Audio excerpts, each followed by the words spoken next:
Welcome to the Portland Film Festival, presented for the fourth consecutive year by Comcast. We want to thank Comcast's team of tremendous support and commitment to independent filmmakers. Their ongoing support ensures that diverse voices are given a platform to share their unique perspectives on the world. We'd like to thank Como Camera, Portland Mortgage, and Oregon Film. Find out more information or buy tickets online at pdxff.com. Now that that is out of the way, you have to say those things. We do thank you very much, but I was reading off a script. Now I am just talking to this phenomenal filmmaker, Anna Llacer. Anna, and we're assuming that many of you have already seen this film, Uma, The Water Crisis in Bolivia. It's a great film. If you haven't seen it yet, please do. If you've seen it, you're here for that reason because it's so good. Anna, the first thing I want to ask you, first, thank you for being here. Thank you. And the first thing I want to talk about is how did you find yourself telling this story that I've never heard of? Most people can't even point Bolivia out on a map. So I traveled to Bolivia that was 2015, to help a friend, a documentary filmmaker, to film his documentary. And that was my first time to Bolivia. And just to make the story short, I started meeting a lot of people, environmentalists and filmmakers that eventually became my friends. And so they started telling me, I went to Cochabamba. Cochabamba was the city that had this water war in 2000 because they wanted to privatize water. So that's where everything started. I didn't know those issues were happening in Cochabamba. So Cochabamba actually has to the city distributes water to the houses because there's water scarcity, and I didn't know that. So I helped my friend. I returned it to the US because I was working in a newspaper at the time. And then I met a lot of people in the city too. We interviewed children living in the streets because my friend was making a documentary about children living in the street. I met a lot of, as I told you, environmentalists and activists. And then I, at the end of, that was 2015, I believe, there was this the second largest lake in Bolivia, Lake Popo, disappeared after Lake Titicaca is the second largest lake. Actually, they are connected. Through the river, to one river. And I was so shocked. I was like, okay, let me see what's going on here. What is this lake disappearing? Okay, And can I stop you right there? A lake disappeared. Yeah. So It was just there one moment and the next it was gone? No, I mean, what happened was that this lake has a lot of, it's climate change as well, the phenomenon El Nino and La Nina. And then this we cannot leave that out. That's really important, one of the important issues. But the other important issue that I investigate, my investigation was about, was the mining companies that were working for decades around this lake. So that was another of the reasons that many of these mines were, for their production, used tons of water. So the water that was going to this lake was being diverted for this big mine that was working at the time. It wasn't working at the time. It was closed, but it worked there for many years, and it was like a gold open pit mine where they were extracting gold. And that's in the documentary we filmed there. That's Coricoyo, in Raimi. And and what I found is just people, like the communities that live around this lake are pretty, there's no young people. They are all migrating to bigger cities or to other countries because they cannot grow food anymore. So that's what I discovered too. Yeah, there was someone who said something that struck me in the documentary, where they said fish is the food of the poor, and just ostensibly saying, no matter where your station is in life, if you can catch a fish, you can eat.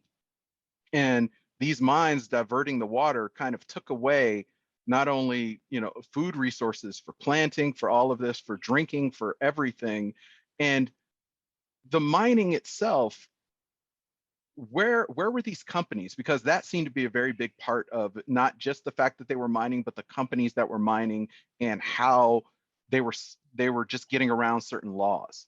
Can you So speak to that? there's different kinds of mines in Hmm. Bolivia, and there's like three different kind of mining. One is the private, then is the state has mines too that are national mines, and Hmm. then the private mines that are from sometimes from international companies.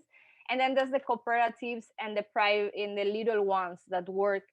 So it's not only the diversion of water, it's the contamination and the Hmm. sedimentation. Hmm. So there was no water running anymore to this lake. That's why it disappeared. This lake is not really deep. It was like two um 2 meters. I don't know in feet. 2 meters deep, but it Hmm. was really really wide. It was Hmm. huge, Yeah. and they used to fish and take fish, tons of fish, like 10 years ago. And that stopped because one of the big alerts was that they found, I think in the previous year, I don't remember the year, but before the lake disappeared, they found tons of fish and birds dead. It was like they just, I don't know, they were running out of oxygen or whatever. So it's not only the diversion, it's the contamination, the sedimentation, contamination with a lot of heavy metals. And Hmm. there was this tribe that we interviewed, this ethnia called the Urus. They are not that long in the documentary. We were there for a day filming, and they just told us they were hunting birds and fishing. That was how they survived for Yeah. thousands of years. Hmm. And they right now they don't even speak their own language. They have lost that cultural background too, Hmm. because other cultural issues with other tribes. But what the truth is that they actually had to migrate, and they even had to go work in the mines. So all their culture is getting lost because they cannot grow food, they cannot fish anymore. Yeah. um That was so one of the things that struck me about the documentary, not to interrupt you, but was the fact that so much of their culture, their religion was wrapped up in water, was wrapped up in nature.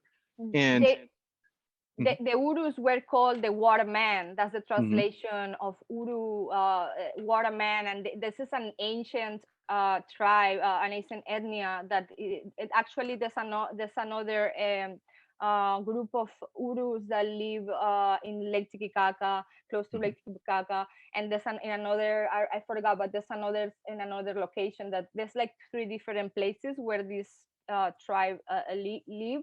And one of them was Lake Popo, which is the lake that disappeared, and it's the lake we are introducing in the documentary. So when you see this car start running and you see all this salt and dry, that's Lake Popo. We are yeah, actually filming through there. yeah, that And that struck me too. The fact that yeah, that used to be a lake. exactly. And so they are trying, the government, even the European Union, sorry, gave 40 million euros to try to help with the issue. But I don't know, that's what Maria Luisa, one of the main characters, the woman from Oruro, that she's Hmm. explaining what you say, the fish and all this. Um, she um she sorry, I lost No, track. no, no, I don't know what I was saying this. no, no, it's uh okay. I did want to talk to you about the way you crafted the film was to present almost the positive spin that's usually put on these things, and then to show the reality was the fact that they would take these pits and they would fill them with water, and they say, hey, look, we gave you back the water, but it's still contaminated. There's still, the damage has already been done. It's like putting a band-aid on, somebody cutting your arm off and then so putting a so band-aid so on it and you calling can it good. see this big mine company that we filmed. You can see these Hmm. artificial lakes. All the Yeah. water that's supposed to go to Lake Popo, which disappear, is the water that they use to fill these open pits. So that's the problem. Hmm. So that's what happened.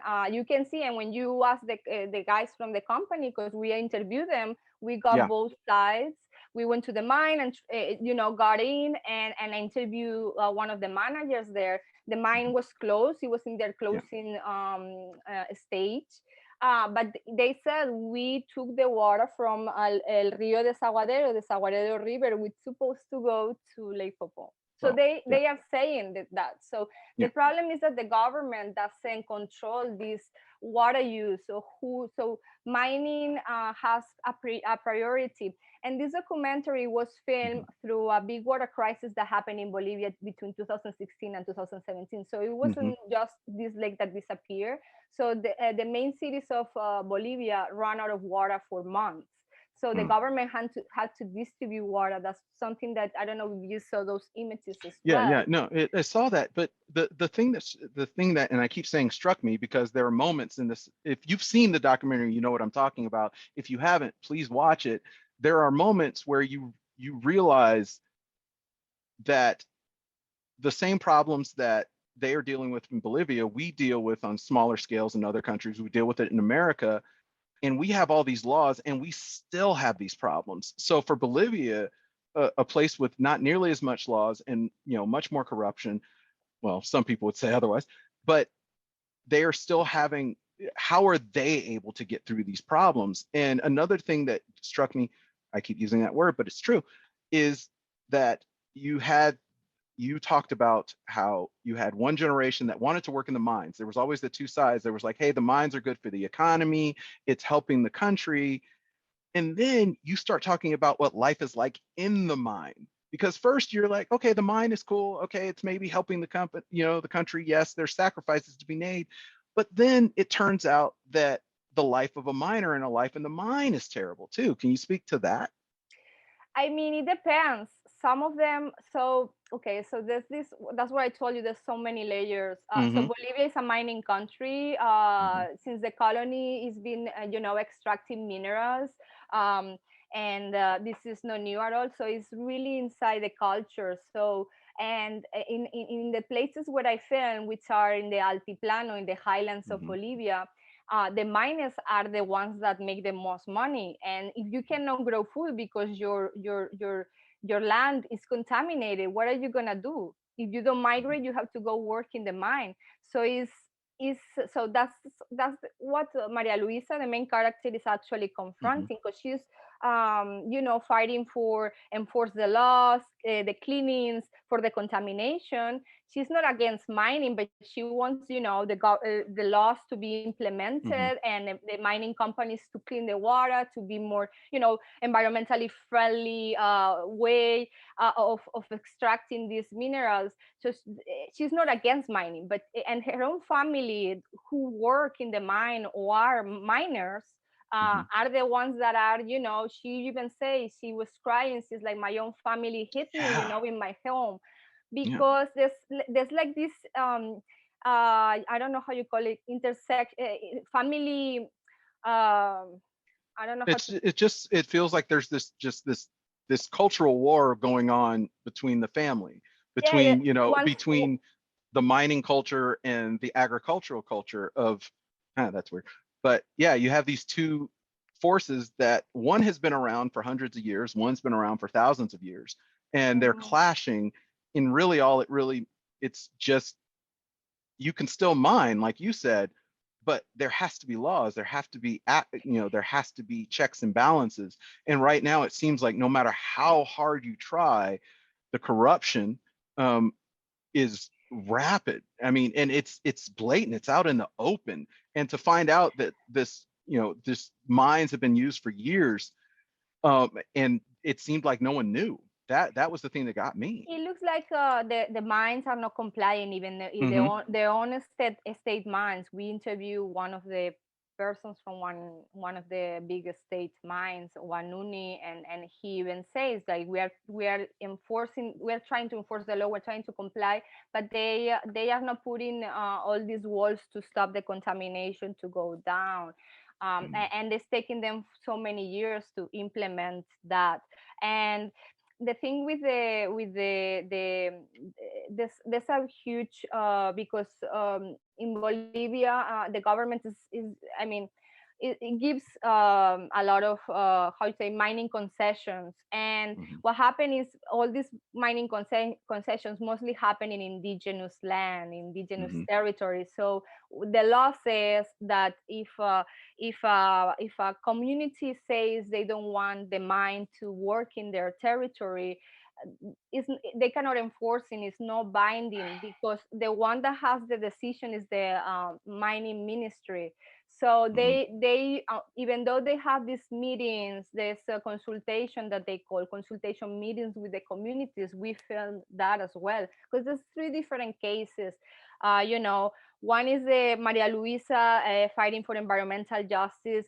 Then there's another one where we film in the mountains, in the glaciers, where Illimani glaciers, where 8,000 farmers marched to La Paz, Yeah. the main city of Bolivia, to demand the government to tell them this lack of information and transparency for the government, because the government have given supposedly mining concessions to a big Chinese state-owned company. So all Yeah. these farmers who the beliefs that the worldviews that they have is that the mountains are alive, the water is alive, everything is alive for them, and the spirits live inside the mountains, and they depend on these mountains, on these glaciers for their water, Yeah. With the water flow. for the production of their food that they sell to the main cities as well, to the Hmm. city of La Paz. So they march. So that was a lack of transparency, lack of information. That's another big case. And the third case that is at the end, which is the most like where you feel like really devastated to see these people. They don't have legal representation. Hmm. They go. There's like a previous meeting, you know, a consent meeting to ask them if the mine could work in their territory, and they don't want to. But Hmm. so we filmed that, and Yeah. that's when they are saying we don't want this mine to enter. Hmm. But they didn't have a lawyer. They didn't have any legal, and Hmm. so and then this goes to the mining ministry, which of course is gonna Yeah. approve this Hmm. project. So you have you have these violations, continuously violations of human rights, and there's a huge issue with you know, water use. Hmm. Who is the who prioritizes for who is the water first? So in Yeah. this case, looks like the water is first for the mining companies and then for the farming Yeah. production. So And that blew my mind, is the fact that you had the water for the mining, because the mining says they need water, but these people are like, we have to grow food.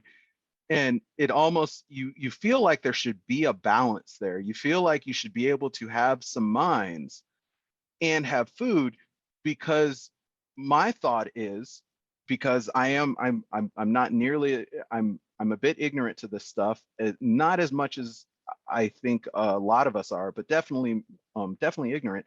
One of the things that I realized when watching this is that, how can you be a country rich with natural resources and still have this level of poverty? It doesn't make sense. The two don't jive together.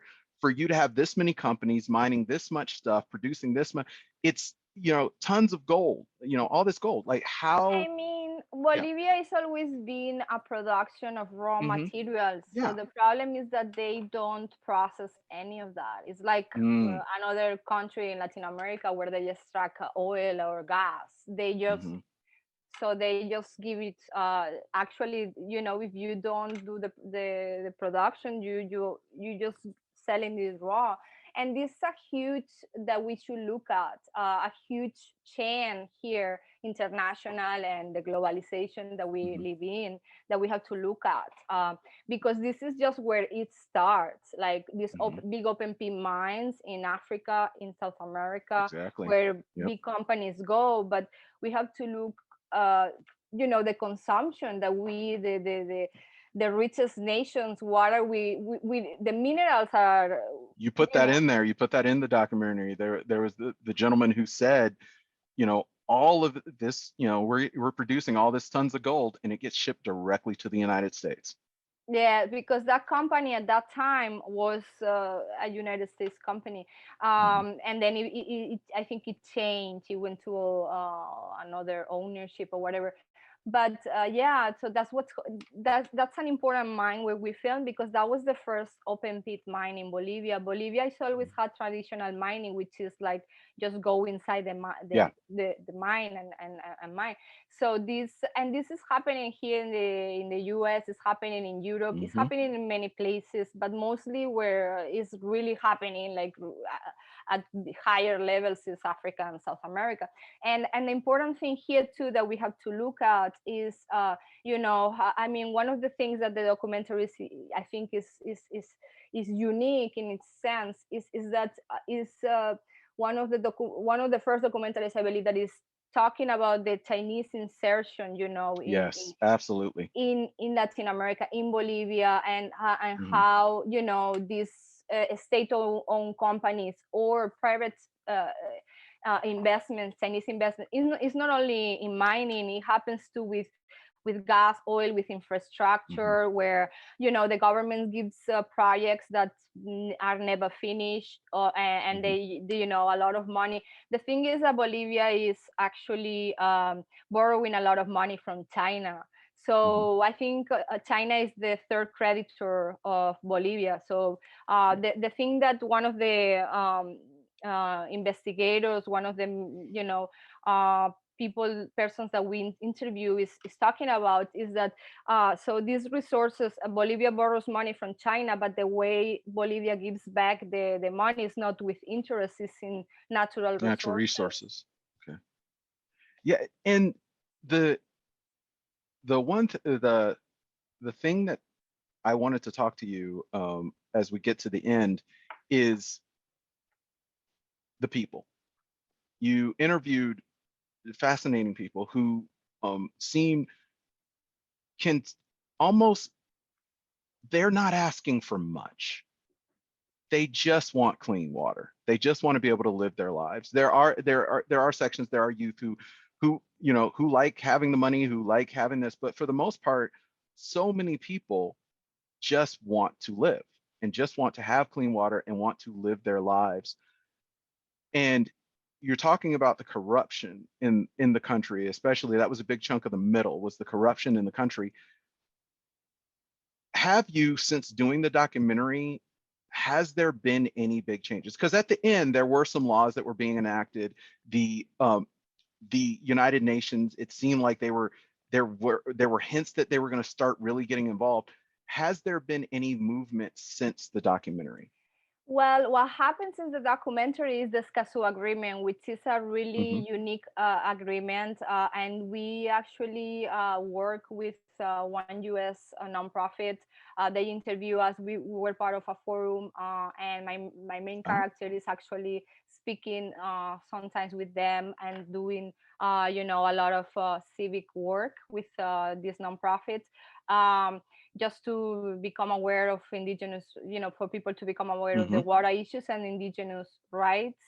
Um, so the SCASU agreement is really revolutionary because it protects environmental defenders. So, for example, people like Maria Luisa, the main character, who is an environmental defender, this SCASU agreement it protects them. It gives them like some sort of protection if they Yeah. go and Bolivia signed this agreement. So the government's supposed to listen to these people and work with them and try to I don't know, instead of being prosecuted or being retaliated for their activism, Hmm. this agreement is supposed to be protecting them and helping them a little bit. So that's a huge step.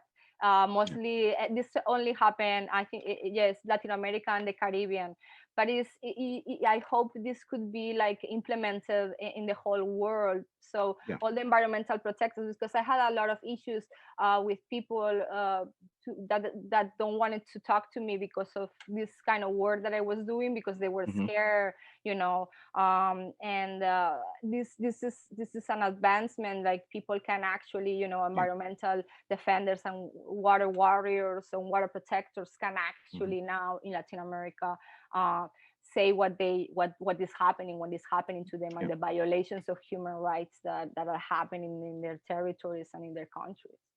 Yeah. I think that's one thing we take for granted: the right to protest, the right to simply say this is wrong. Yeah. And not being retaliated Yeah. for doing so, you know. Yeah. So yeah. No, Anna, it's a great film. I truly did like. I'm genuinely gonna actually watch it again.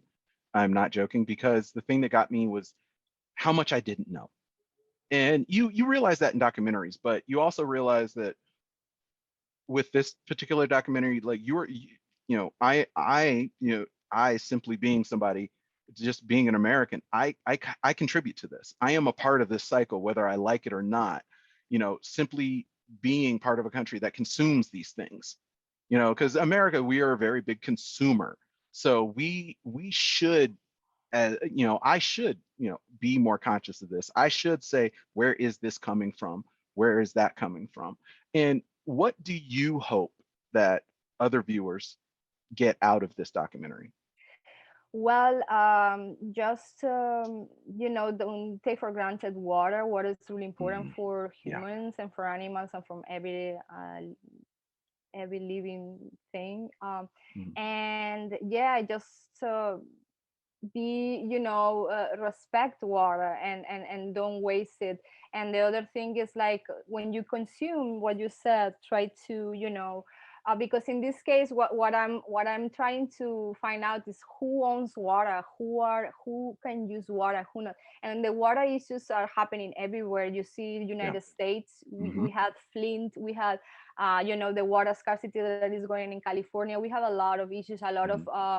fun sites and stuff like that, where a lot of things are waste, you know, all the waste is going through the rivers and Hmm. you know, oil and gas pipelines. So I believe, like, just be more aware of these issues and, you know, respect life and respect everybody's life.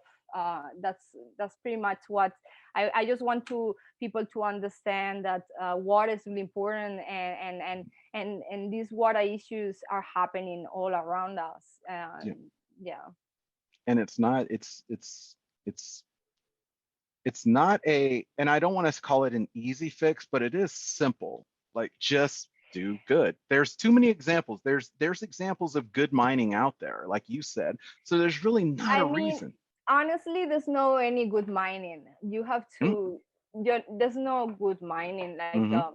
when you extracting resources, natural Hmm. resources, there's always one of the woman's one interview in the documentary is saying there's always violations of human rights, because this Hmm. mostly happen in indigenous territories and Hmm. and or isolated communities. If you Hmm. see in the United States, or Yeah. in communities where there's not so many resources, you always, this is a pattern. You No, can you're see this right. I mean, pattern everywhere.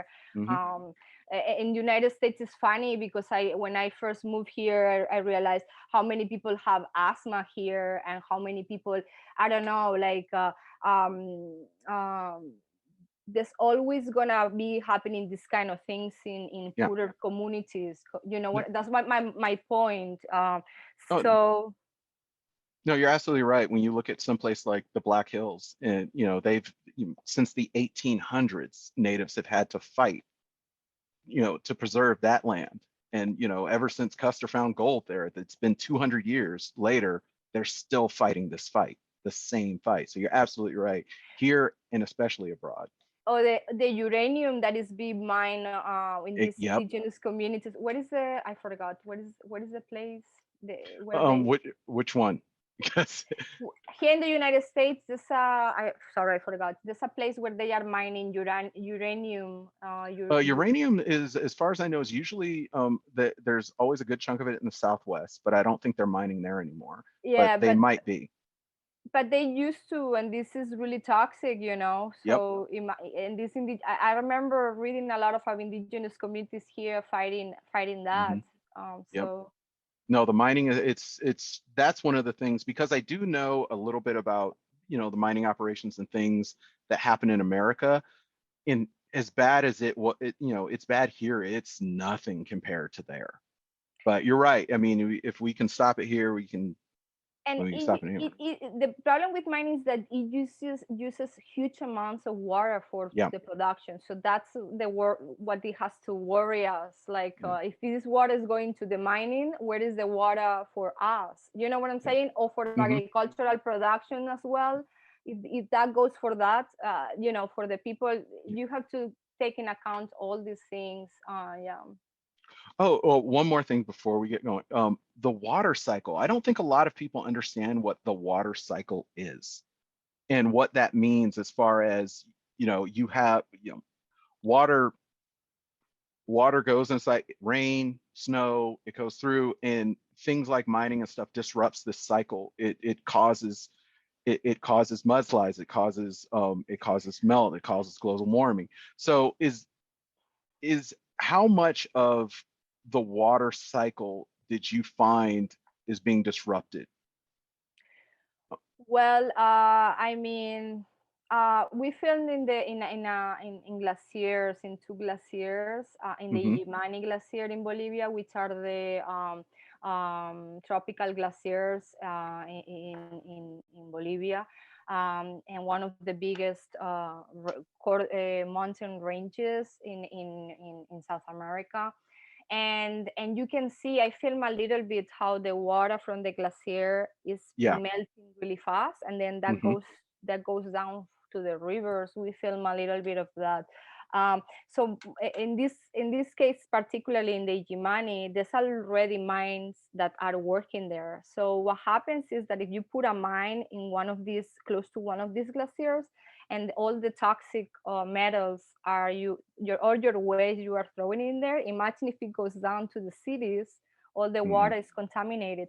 So La Paz, I think they had like a really old mine that was working for many years that is closed right now, and it's still contaminating. It doesn't mean that because the mine is not working doesn't contaminate anymore. It's still contaminating, and all this water goes down. And La Paz was spending a huge amount of money to clean this water a year. I think, I don't remember the who I interviewed, that they told me like a million a year to clean the water, to put all these things in the water to clean it up. And so this part of this mountain range, La Cordillera Real is called, the Royal Mountain Range. Hmm. Is one of the biggest, as I told you, in South America and some of the world. It has the tropical glaciers. Two glaciers are already gone. That Hmm. one, it used to be like a ski park where people used to go to ski. That doesn't exist anymore. So this water from the glaciers are providing Hmm. water to millions of people.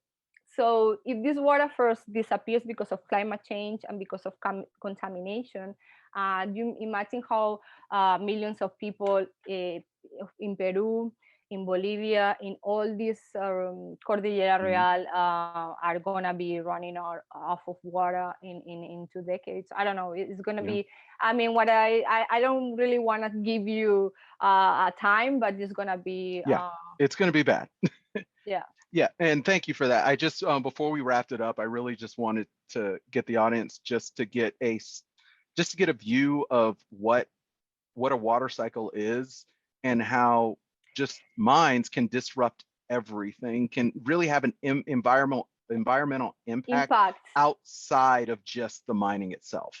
Yeah, it's contaminating, is polluting water, is actually Even doing. after it shuts down, it still pollutes. Yeah. Yeah.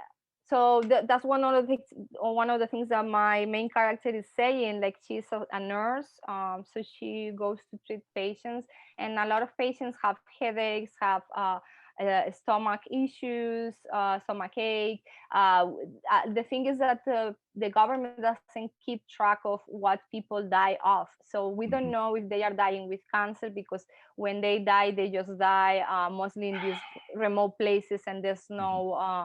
nothing done to them. Like they don't know the reason why they die, and the government doesn't keep records of why are these people dying. So I cannot really tell you they are dying because they are they Hmm. getting sick because of these metals, toxic metals. But you can see that there's been cases where animals have born. I saw some newspapers that published that where I filmed, like some of the animals, the sheep or the cows, were having birth defects, so were being born with six paws, six legs, stuff like that. Yeah, I mean those are isolated cases, but we don't know if there's more, because we're talking about the altiplano, the highlands. This is our remote places that Hmm. these people just live off live off the ground, they growing their Hmm. own food and stuff. So yeah, that's the problem, that we don't know how at what extent is affecting the communities that live there, because there's nothing, there's not an autopsy due to them or anything like that. So that's a huge issue too, a huge problem, the health of the people, and it's in the, you can smell it. I mean, in a documentary you cannot smell, but when we were filming there, Hmm. this really is smell, really a strong smell when you Hmm. are close to the mines, and you can Hmm. see that all these rivers are orange, have like an orangey color or Yeah. like a green orange color. So that means that is contaminated. In my research to talk to you, I researched Newmont, and Pneumonia. apparently I was watching your documentary and then reading about Newmont. I was like, I don't think you guys are as cool as the world thinks you are. So that was actually kind of fascinating too. Yeah, that's the thing. Like when you are extracting any kind of natural resource, you're always going to have violations of human rights of the Hmm. people that live around it, and it's really difficult. Look, same happens with the oil and gas production and activities, Yeah. like, and that's happening in every corner in South America Hmm. and in Africa. If you see. And that's, I always said, like the wealth goes from down up. Yeah. Then because these countries are giving the in raw materials, Mm. raw natural resources. They cannot, yeah, Mm. they are not industrialized. Yeah. So yeah, that's something that I never expected to do a document. I wanted to do a Hmm. documentary, but I wanted to be more focused on children. That's what I Hmm. went to help my friend in Cochabamba in Bolivia for the first time, and I helped Hmm. him film this his documentary. But Oh, what then was his documentary? it's about children living in the street because they Hmm. are being abused at home. In Cochabamba, it's kind of like LA, where there's really good weather and it's always warm. Hmm. So like a lot of people live in the streets, and these Mm. children run from home because they are being physically and sexually abused by their parents, their family, so they end up living underneath the bridges or living in the streets and smoking. No, sorry, not smoking, but I don't know if you know of this glue called, they call it clefa. So they inhalate this glue in order to pass out a little bit and forget that they are in this, in being in living in the street. And that was like a really life changing experience to Hmm. interview and meet these children, because one of the questions that they asked me is like, because they call them polillas. These are the guys that are cleaning your glasses from the cars when you stop in a light. Yeah. Hmm. So they clean up your, and people gives them some Yeah. money and stuff. So they asked me, why are you talking to us like you are a girl, like a girl? They know I'm not from Bolivia. You can tell because my Spanish is different. I'm Hmm. originally from Spain. So they ask me, why are you talking to us in the first place? Anybody talks to us, we are like society kind of marginalizes them a Hmm. lot, and think that they are, only children that steal money, steal things. And actually these are great people, they just running off from abuse. And they asked me, what is your passion? One of the guys asked me, what's your passion?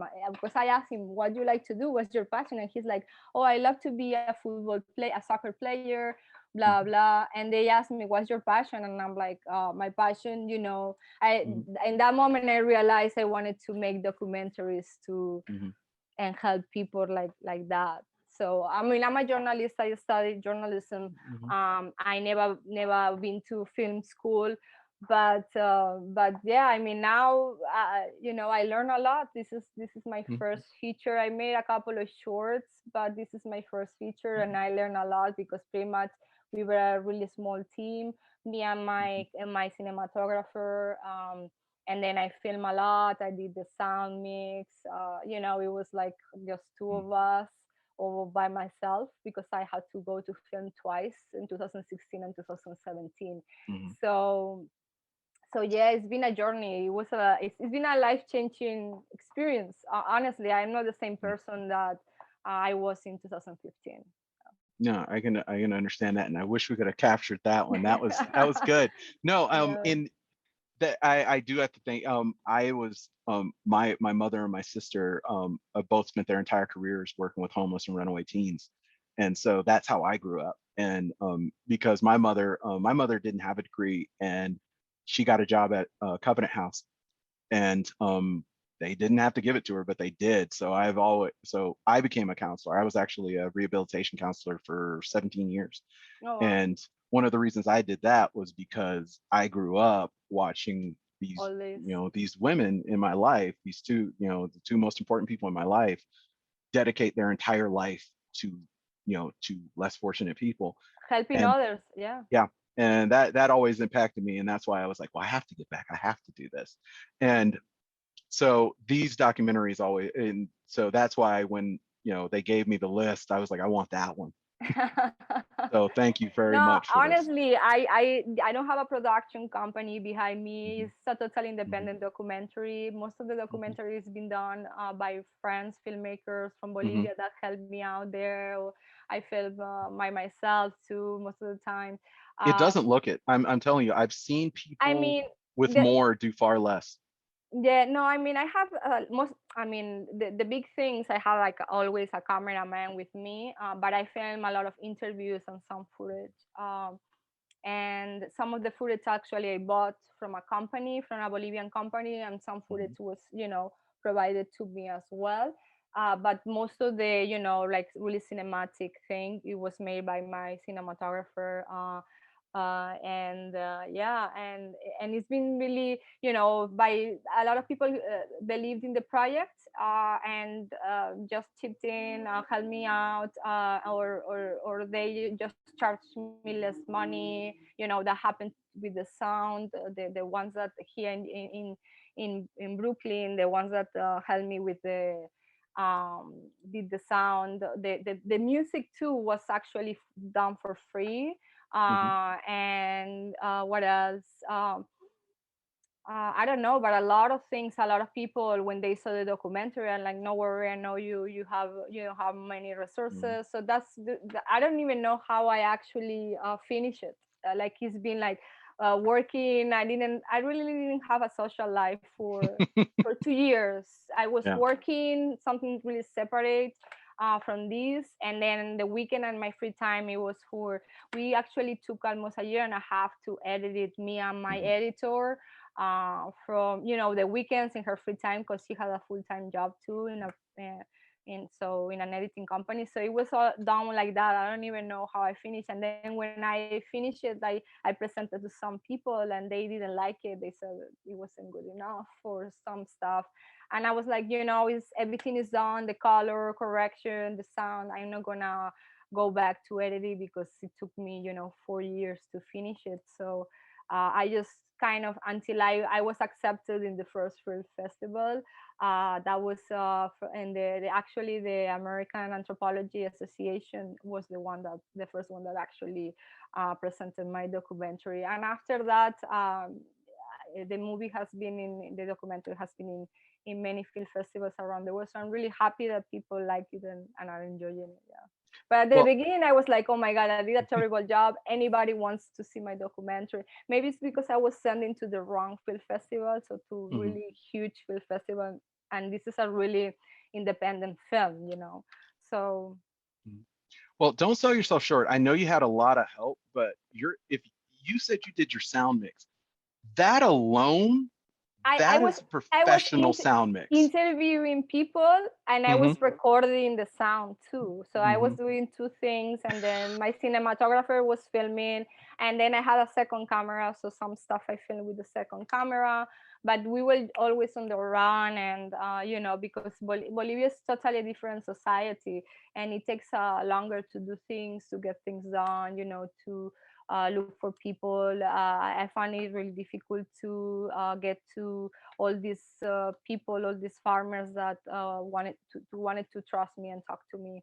So it took me. I had to go for a second year, and then a lot of things just filmed because I happened to be there in the right moment and meet people. And I did this with all my heart and my savings Yeah. and everything, and hopefully, it will. I don't know.